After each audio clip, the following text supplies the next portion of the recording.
बिस्मिल्लाहिर्रहमानिर्रहीम। अस्सलाम वालेकुम स्टूडेंट्स, उम्मीद है आप खैरियत से होंगे। तो आज की वीडियो में हम class 9th maths national book foundation chapter number 9 की मिसलेनियस एक्सरसाइज को स्टार्ट करने जा रहे हैं।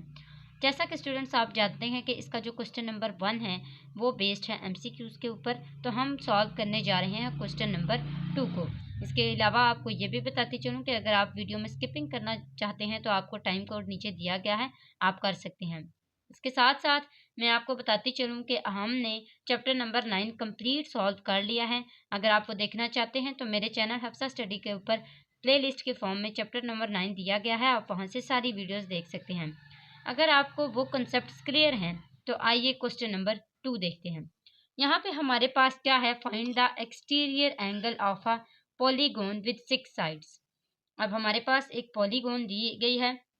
अच्छा, हमें पता है कि पॉलीगोन क्या होती है, एक क्लोज्ड शेप, एक क्लोज्ड फिगर जो मतलब अगर हमें पता है कि जो 3 लाइंस होती हैं और 3 और मोर लाइंस, उनसे एक शेप बनती है, क्योंकि 2 लाइंस कभी भी एक शेप क्लोज्ड शेप नहीं बना सकती।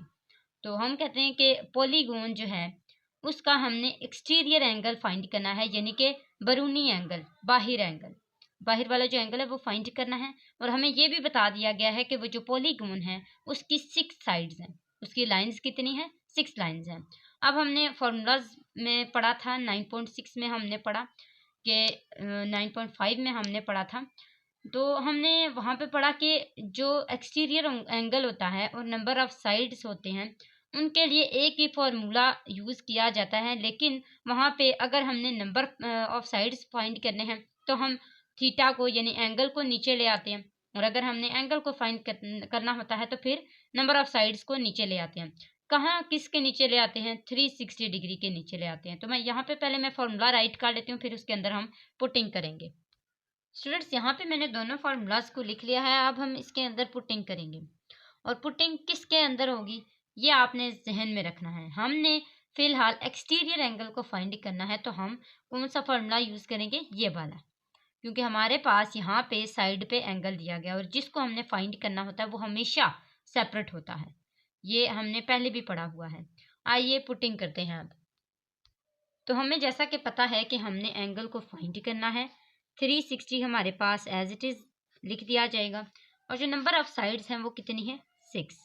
हमने 360 को डिवाइड करना है 6 के साथ, तो देखते हैं हमारे पास इसका क्या आंसर आता है। तो आंसर आया 60 डिग्री। इसका मतलब है कि हमें पता लगा कि हमारे पास ये जो एक्सटीरियर एंगल है 6 साइड्स के पॉलीगोन का वो क्या है, 60 डिग्री है। अब इसके बाद आते हैं नेक्स्ट क्वेश्चन के ऊपर, क्वेश्चन नंबर 3 के। तो यहाँ पे हमें कहा गया है कि is it possible to have a polygon in which sum of interior angles is a right angles.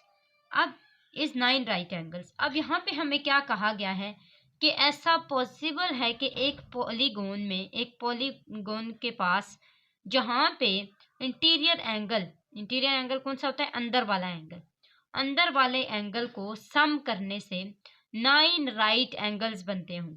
तो ये हमने इसमें से फाइंड करना है। अब यहाँ पे हमने थोड़ी सी सोल्यूशन करनी है और हमने थोड़ी सी डायग्राम भी बनानी है, और हम देखेंगे कि क्या ऐसे कोई पॉलीगोन है। तो अगर हम यहाँ पे एक पॉलीगोन को ट्राई करें कि जिसकी ऐसी कौन सी कितनी पॉलीगोन बन सकती है जिसकी मतलब कि 90 डिग्री के एंगल 9 बन सकते हैं, हमने ये मतलब बताना है। तो हम यहाँ पे ट्राई करते हैं। हमें पता है कि एक स्ट्रेट लाइन जो है ना वो 90 डिग्री के एंगल होती है। अब हम कितनी स्ट्रेट लाइन लगा सकते हैं, ये ऐसे लगा सकते हैं, इसके बाद ऐसे लगा सकते हैं। अब इसको मैं इधर तो नहीं ना लेके जा सकती, ऐसे लगा सकते हैं। तो ये हमारे पास तकरीबन 4 जो है वो राइट एंगल्स बनते हैं, जिसको क्या कहते हैं, 90 डिग्री के एंगल्स हैं। हमें पहले से ही पता लग गया एक पॉलीगोन बना के कि यहाँ पे 4 9 राइट एंगल्स बन सकते हैं, 9 नहीं बन सकते। लेकिन हम इसको सॉल्व करके प्रूफ करेंगे कि जो हम बात कह रहे हैं वो ठीक है। तो हमने जो फॉर्मूला पढ़ा था ना, सम ऑफ इंटीरियर एंगल्स का, sum of interior angles is equal to, हम इंटीरियर एंगल्स के बारे में बात कर रहे थे ना, sum of interior angles is equal to n-2 multiply by 180, यही फॉर्मूला पड़ा था ना। अब यहाँ पे हमारे पास जो इंटीरियर एंगल्स का सम है ना वो क्या है, 9 राइट एंगल्स हैं। अब हमें पता है कि राइट एंगल्स कितने एंगल के होते हैं, 90 डिग्री के होते हैं। तो हम कहेंगे कि 9 राइट एंगल्स हैं, यानी कि 90 के साथ जब इसको मल्टीप्लाई करेंगे तो वो सारे एंगल्स आ जाएंगे। ठीक है, इसके बाद हमने क्या करना है, n-2 साइड्स का हमें फिलहाल नहीं पता ना। हमने क्या करना है, इस n-2 को मल्टीप्लाई कर देना है किसके साथ, 180 के साथ। तो यहाँ पे क्या आ जाएगा, 180n minus 180 multiply by 2 is equal to 360। अब यहाँ पे देखिए इन दोनों को मल्टीप्लाई करने से क्या आता है, तो इन दोनों को मल्टीप्लाई करने से आंसर आता है 810, और ये माइनस 360 इधर आके क्या हो जाएगा, plus 360 is equal to 180n। अब हम इन दोनों को क्या कर लेते हैं, प्लस कर लेते हैं, तो हमारे पास आंसर आता है 1170 इज इक्वल टू n मैंने यहाँ पे क्यों लिखा, क्योंकि ये जो 180 है ना, ये अब इधर आके क्या हो जाएगा, डिवाइड हो जाएगा, तो ये यहाँ पे 180 आ जाएगा। इसका मतलब है कि हमारे पास n का आंसर आएगा 6.5। मैंने इन दोनों को कैलकुलेट किया और मेरे पास आंसर आया 6.5।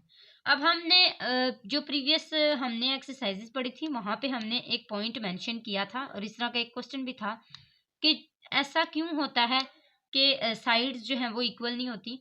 वो तब नहीं होती जब वो डेसिमल में हो। ये डेसिमल में है ना, अगर ये डेसिमल में आ जाए साइड्स, तो हम कहते हैं कि ये साइड्स कभी भी नहीं हो सकती, क्योंकि एक साइड कभी भी आधी नहीं हो सकती। जैसे हम कहते हैं ना, इंसान कभी आधा नहीं हो सकता, इस तरह एक साइड भी इसकी आधी नहीं हो सकती पॉलीगॉन की। तो ये वाली जो पॉइंट है ना, ये अपने जहन में रखना है। और यहाँ से ही हम कह देंगे कि क्या है, ये जो 9 राइट एंगल्स हैं ये नहीं बन सकते।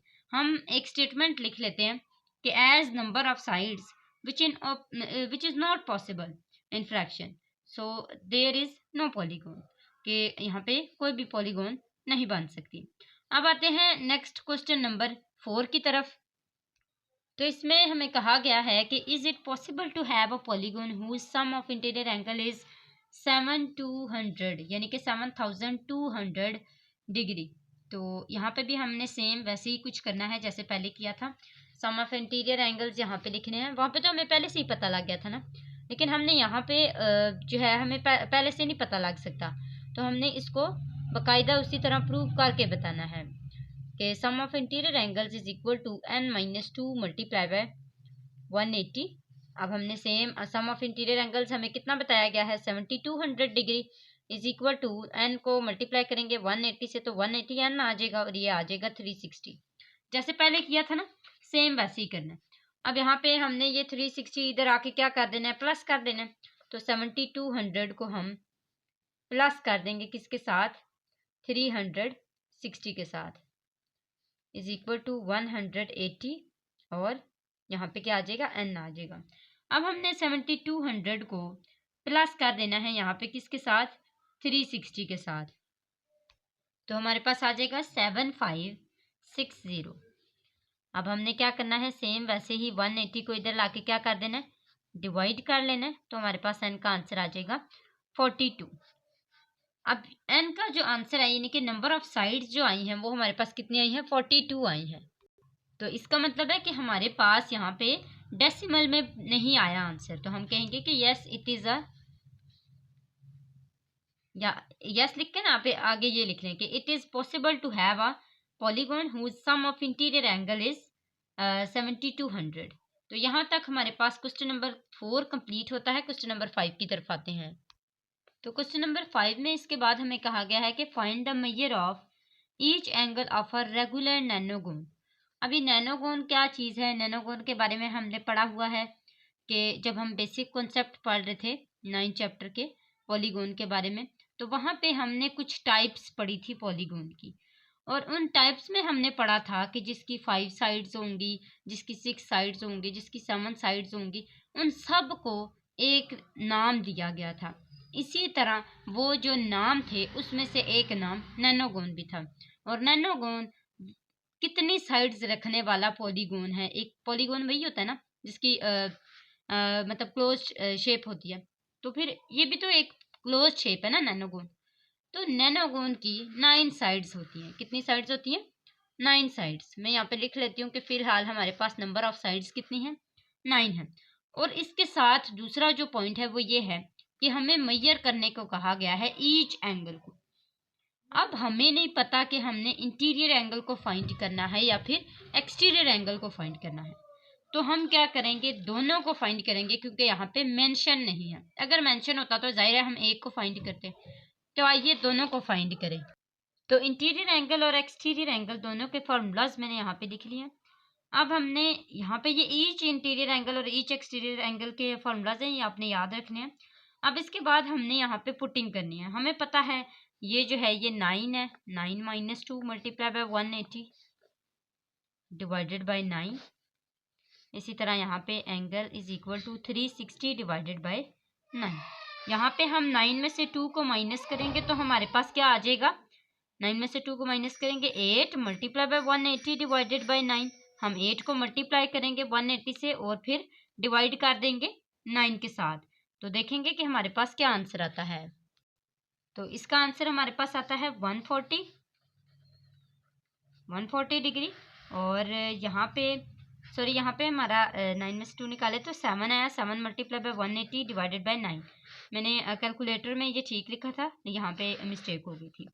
तो theta is equal to angle is equal to 360 divided by 9, तो हमारे पास इसका आंसर आया 40 डिग्री। तो ये हमारे पास एक्सटीरियर एंगल है और ये 140 डिग्री हमारे पास इसका इंटीरियर एंगल है। तो यहाँ तक हमने ये जो क्वेश्चन नंबर 5 है ये भी कंप्लीट कर लिया। क्वेश्चन नंबर 6 की तरफ आते हैं। तो स्टूडेंट्स क्वेश्चन नंबर 6 में हमारे पास ये डायग्राम दी गई है। मैंने यहाँ पे कोशिश की है इसको बनाने की।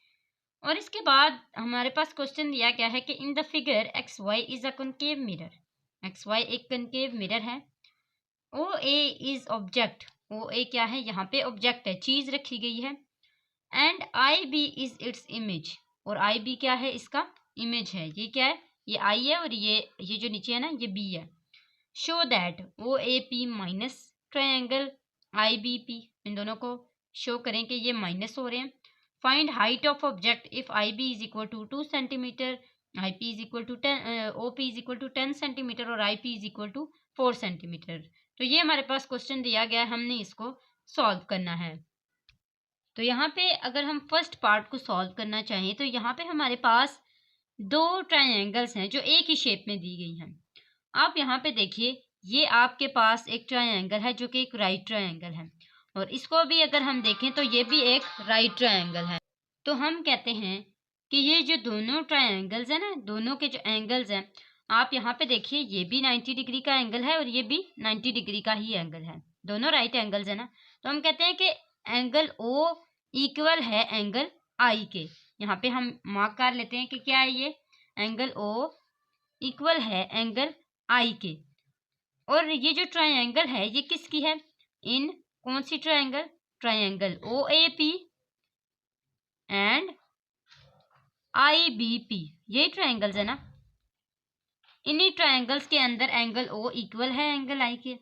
अब अगर इन दोनों के एंगल्स इक्वल हैं तो हम कहेंगे कि ओ ए पी इक्वल है आई बी पी के। जिस तरह ये पोजीशन दी गई है ना, इसी पोजीशन में अगर आप इसको इक्वल करेंगे तो आपके पास क्या आएगा, angle O P A equal है एंगल आई बी पी के, ऐसे ही है। अब हम कहते हैं कि अगर ओ पी ए इक्वल है आई बी पी के, तो क्या हम ऐसा नहीं कह सकते कि एंगल ए भी इक्वल है एंगल बी के, कह सकते हैं ना। अगर हम कहते हैं कि ओ इक्वल है आई के, तो फिर ए भी इक्वल होगा बी के। तो हम यहाँ पे लिख लेते हैं कि एंगल ए इक्वल होगा एंगल बी के। इसी तरह मज़ीद अगर देखें तो हम यहाँ पे कह सकते हैं कि अगर दोनों एंगल्स की दो साइड्स इक्वल हैं तो जाहिर सी बात है कि तीसरी साइड भी इक्वल होगी, जबकि वो एक ही पॉइंट रखती है। तो यहाँ पे हम कह सकते हैं कि triangle O A P equal है किसके, ट्रायंगल आई बी पी के। जो भी हमारे पास लिखा हुआ था ना वहाँ पे, वैसे ही हमने लिख लेना है। तो ये हमारे पास फर्स्ट पार्ट का आंसर है। अब आते हैं इसके जो सेकंड पार्ट है ना, यहाँ पे इसकी तरफ, कि फाइंड हाइट ऑफ ऑब्जेक्ट। हमने हाइट फाइंड करनी है ऑब्जेक्ट की। और वहाँ पे हमें सारे फाइंडिंग्स जो हैं वो हमने देखनी है कि फाइंडिंग क्या होगी, और जो हमें दिया गया है हम वो लिखेंगे। तो हमने फाइंड करना है हाइट को, किसकी, फाइंड हाइट ऑफ ऑब्जेक्ट, ये हमारे पास ऑब्जेक्ट है ना, ये इमेज था, तो ऑब्जेक्ट की हाइट को फाइंड करना है जो क्या है, ओ ए है। तो ओ ए हमारे पास फाइंड करना होगा। आई बी हमें दिया गया है जो कि किसके इक्वल है, 2 सेंटीमीटर के, और ओ पी इक्वल है 10 सेंटीमीटर के। उसके बाद आई पी इक्वल है 4 सेंटीमीटर के। अब फार्मूला हमने इसके बारे में पढ़ा हुआ है पहले भी कि ओ ए, ये जो है ना ओ ए, जो जो जैसे कॉरेस्पॉन्डिंग साइड्स होंगी ना उनकी, वो इक्वल होंगी एक दूसरे के, ऐसे ही है ना। जैसे ओ ए की कॉरेस्पॉन्डिंग साइड कौन सी है, आई बी, ऐसे ही हमने किया था।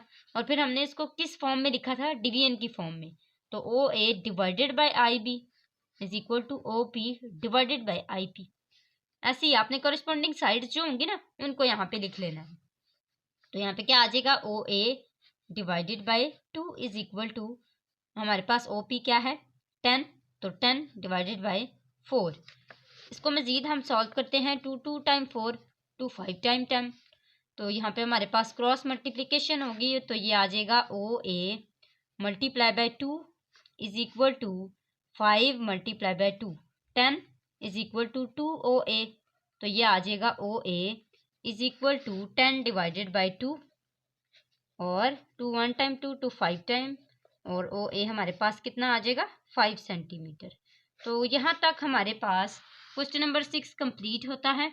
इंशाल्लाह नेक्स्ट वीडियो में हम इस मिसलेनियस एक्सरसाइज को कंप्लीट सॉल्व करेंगे। जाते जाते आपने हमारे चैनल को सब्सक्राइब करना नहीं भूलना, और वीडियो को लाइक भी करते जाना है। तो आज के लिए बस इतना ही, अगली वीडियो तक के लिए अल्लाह हाफिज़।